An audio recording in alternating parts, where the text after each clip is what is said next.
Okay, can everyone see this? Yes. Okay. Okay, so hi, welcome.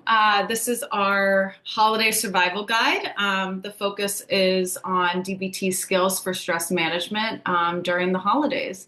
And Jessalyn is going to be presenting. Our community series are meant to be a free, supportive series for people either looking for therapy, looking for a place to learn more about mental health.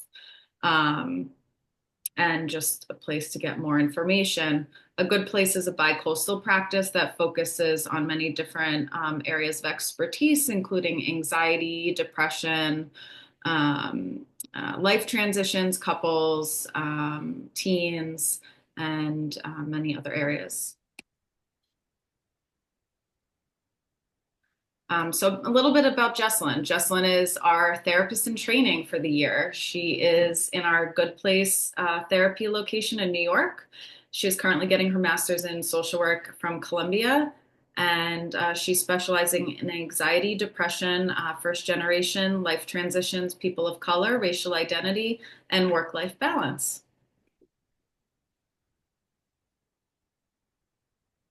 Hi, everyone. Thank you so much for being here and for joining me this evening. Um, as Alicia mentioned, we will be discussing DBT skills today. And so, DBT is an acronym for Dialectical Behavioral Therapy, which is a type of cognitive behavioral therapy that is designed to help people manage difficult emotions and to improve their relationships. And so, as we know, during the holidays, it can be a really overwhelming time. We can feel a lot of stress due to so many different things, such as financial pressure, deadlines, time with family, or just loved ones in general, dealing with grief, sometimes loneliness. There's so much that can happen during this time. And so, DBT skills are really, really useful to help us mitigate and navigate those challenges that we may be experiencing. And so Marsha Linehan is the person who created DBT. And so I just included this quote of hers where she talks about the purpose of what DBT skills do for us. Next slide. So there are four components to DBT.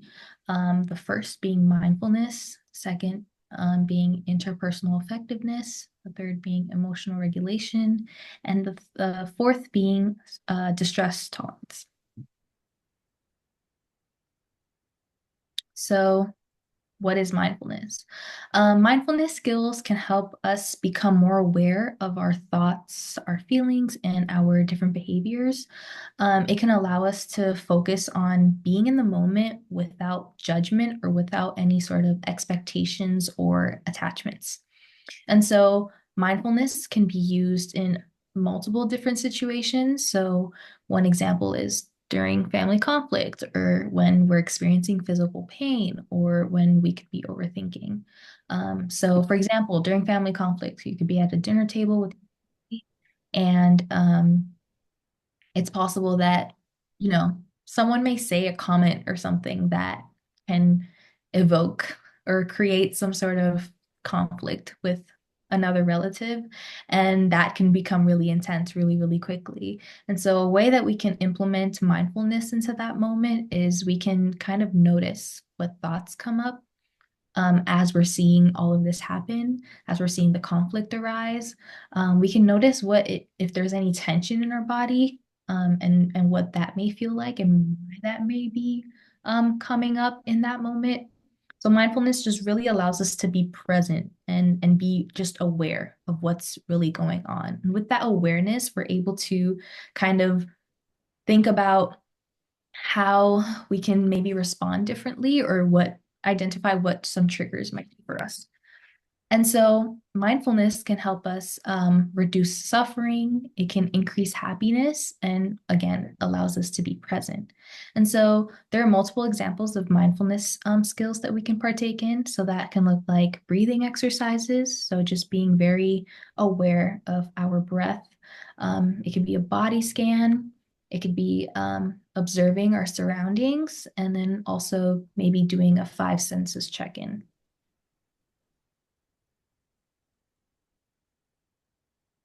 So the next component is interpersonal effectiveness. So interpersonal effectiveness skills help us with improving communication and relationship skills. So they help us set boundaries, assert needs, and maintain respect in the relationships that we have in our lives. And so interpersonal effectiveness skills can be useful when we need to express an important need of ours, when you're in conflict with someone or in some sort of disagreement. It can also be used when you are asking for support from a loved one. And so, for example, during the holidays, some of our relatives might be overly affectionate and may be really touchy-feely, and that may be the way that they express affection or love. But for some people, that might not be what they like. And so someone who doesn't like being touched physically or hugged, this skill can be used to help set that boundary in that situation. And so interpersonal effective skills can also help us just navigate the relationships that we're in. It can help us, again, set those boundaries. It can help us advocate for our needs and also maintain like respect while we're advocating for ourselves. And so examples of interpersonal effectiveness skills include give, dear man, and fast. These are all acronyms. In DBT, you'll notice that they use acronyms all of the time. And so at the end of this presentation and at some point, we will email you a list of resources that include explanations for all of the acronyms and some worksheets with the different skills.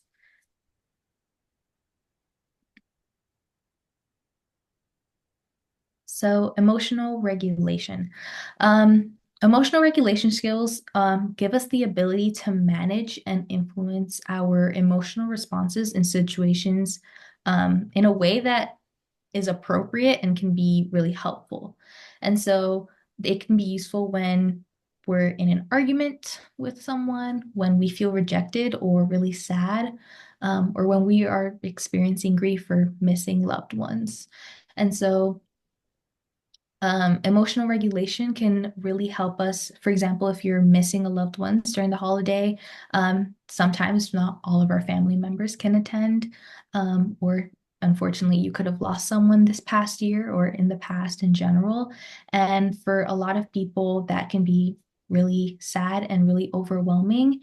And so without emotional regulation, a person may come into the holiday and be, again, just overwhelmed by the emotions that they're feeling to an extent that they aren't able to be present and aren't able to engage with other loved ones and be present in the holiday and have a good time.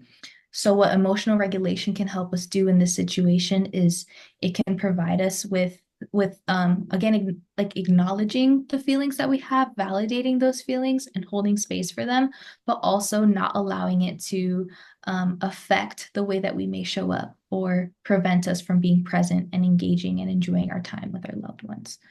And so emotional regulation is a skill that can help us understand, label, and regulate our emotions. It can decrease emotional suffering, and it can also reduce impulsive or unwanted behaviors that we may have. And so examples of emotional regulation skills are opposite action, check the facts, and ABC please. Again, these are all skills that will be included at the end.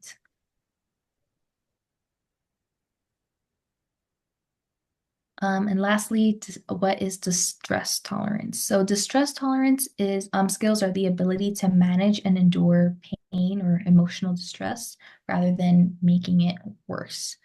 And so examples of when they can be used is when coping with grief, when experiencing a panic attack, or when needing to be patient. And so again, during the holidays, our emotions can run really high. There's a lot of things going on. A lot of people may feel really overwhelmed, and that may manifest emotionally and mentally, but it can also manifest physically. And so some people may experience panic attacks, which will you know, can look at like a lot of different things, but for some people, it's like experiencing heart palpitations or not being able to breathe or see clearly or feel well. And so, what distress tolerance skills can do in those moments is kind of help us go back to baseline, help reduce those symptoms that we're feeling, and help us just feel better overall and allow us to function properly. And so, distress tolerance can help us reduce impulsivity when we want to act in a certain way out of desperation or distress. It can increase our resilience and it can support in emotional regulation. And so examples of this, of distress tolerance skills are the stop skill, the pros and cons skill, and the tip skill.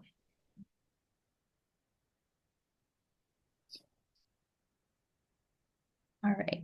And so I'm going to go into detail on two specific skills today. And so the first one being the cope ahead skill. This is an emotional regulation skill.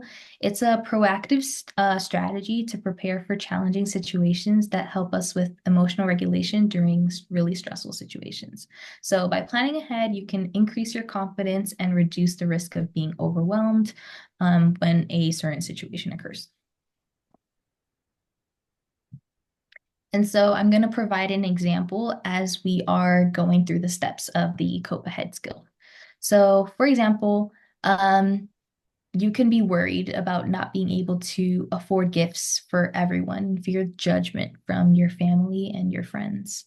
And so the first step in the cope ahead skill is describe the situation that is likely to prompt this behavior. And so in my example scenario, you'd first picture explaining your situation or giving handmade gifts to instead of expensive ones to your loved ones. So then the second skill or the second step would be decide what coping or problem solving skills you want to use in that situation. So this could look like a lot of different things. We all have different coping strategies. So one could be, you know, radically accepting your circumstances. Another could be talking to a loved one. But let's say we want to use radical acceptance. So, radical acceptance in this situation would be to acknowledge your financial limitations without self-criticizing. And so something that you can say to yourself is, I wanted to create something meaningful this year instead of spending a lot of money. This perspective allows you to not only acknowledge and honor the situation that you are in, but it still shows that you're making an effort in wanting to give something to others, while also, again, just being accepting. And so the third step would be imagine the situation in your mind as vividly as possible. Now, it doesn't have to be just in your mind. You can write it down. If you are someone that likes journaling, you can talk role play with a loved one. You can take out your phone and just speak out the different ways in which the situation can play out and listen back to it. But something that this step can do is help you think of what obstacles might come up and how you can help self-soothe if that were to happen. And so if someone reacts negatively to your gift or what you have to say, something you can remind yourself is this is about my effort and not about their expectations. And so the fourth step would be rehearse in your mind coping effectively. And so rehearsing could look like imagine confidently sharing those thoughtful gifts to the people that you love and being just proud of yourself for honoring yourself and honoring others at the same time. And then the last step would be practice relaxation after you're rehearsing. Again, imagining a stressful situation can also be really stress-inducing. It can evoke a lot of anxiety within us. So after all of this, try to practice relaxation. Do something that will make you feel good about yourself, good about the decision that you're making, so that you aren't creating more anxiety for yourself.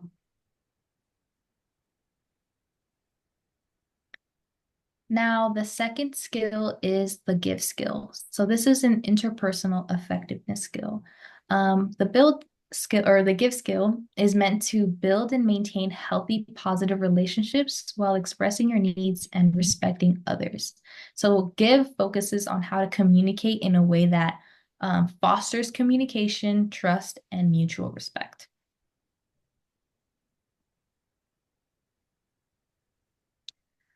So again, I'm going to provide another scenario or examples as we go through the steps of this skill.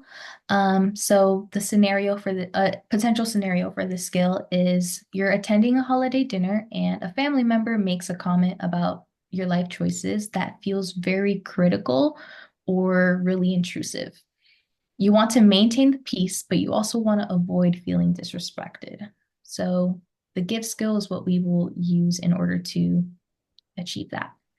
So the G in give stands for be gentle. What does be gentle look like? It means avoiding verbal attacks, avoiding being harsh, avoiding being judgmental and or aggressive. And so maybe this person said something that feels critical or intrusive to you. And so instead of saying something like, why are you being so judgmental? You can say something like, I understand that you are concerned about this area in my life, and I appreciate that you care. Now, this is easier said than done, but I think all of these steps are. But this is a way in which you can kind of make it so that you're not pointing them to be judgmental or potentially evoking some sort of like defensive response in them. Kind of just like highlighting that they are showing that they care about an aspect of your life. And so the I stands for act interested. And so what can that look like? That means showing genuine curiosity, showing that you're listening and actively listening to this person. So something you can say is, can you tell me more about what's on your mind? I'd like to understand more about what you're talking about. And so while they're speaking, what you can do is maintain eye contact and nod as they're speaking, even if you don't agree. And so the V in validate stands for validate, sorry. And so that looks like acknowledging and accepting the other person's feelings or experiences, even if you don't necessarily agree. So again, it's not saying that they're right. Validating doesn't mean that they're right and that you're wrong or that you have nothing to argue about or be upset about. It's simply just acknowledging that they have their opinion, but that has nothing to do with you and doesn't mean that you have to agree with it in any way, shape, or form. So something that you can say is, I can see where you're coming from, and I can see that you're coming from a place of love and wanting what is best for me. And so what saying this can do is it shows respect for the person's perspective while also setting the stage for a mutual understanding, which hopefully is that this person does care about you and your well-being. And so the last step in this skill is use an easy manner. So what that looks like is being approachable, being lighthearted, and using humor if it's appropriate in this context to ease the tension. And so what that can look like in this scenario is simply just smiling and using humor, making a joke. But then right after making the joke, instead of just continuing bantering or discussing the same topic, you will shift the focus onto something more positive. And so what that can look like is, by the way, this pie that you made is so delicious. It's amazing. Did you make it yourself? Or did you get it from, like, where did you get it from? This way, again, you're not ruminating on that topic that you don't really want to talk about. But also, again, shifting it to something more positive and kind of like deflecting it. And so that is the give skill. Now here is a slide where I just included in different resources. So there are a bunch of mindfulness worksheets, interpersonal effectiveness worksheets, emotional regulation, and stress tolerance sheets. You can print them out or you can just download them on your computer. These will all be sent out to you in an email very soon. So keep your eyes peeled for that. And just to chime in here, we at AGP are offering a special discounted therapy option with Jessalyn for help around the holidays with these skills or other skills, one-on-one, either in person or virtual therapy, only $30 a session. Some of Jessalyn's areas of expertise around this include political conflict. That can be something that comes up a lot around the holidays, family dynamics, racial and cultural identity, anxiety, and depression. So if you or anyone you know it could be interested in the low fee $30 session, no financials are needed, just a credit card on file. You can email reception or Jessalyn as well. And this program will be going through February. And we do have a few questions, but if there are any more, you can put them in the chat. But I will start with one that we have, Jessalyn. The first question I have is, what exactly is the five senses exercise Great that you question. use? So the five senses exercise is a grounding technique that is often used in order to create mindfulness and also for distress tolerance. And so the way in which you would practice this skill is by first, where it's focusing on the five senses. So seeing, feeling, touch, hear, and taste. And so the first thing that you would do is notice five things around the room that you can see, which is pretty simple. That could be like the lights in my room or a curtain, et cetera, et cetera. You'll list five of those. The next step is you would notice four things that you can feel. The third being three things that you can hear. And so it'll require you to be very quiet and very mindful of the things around you.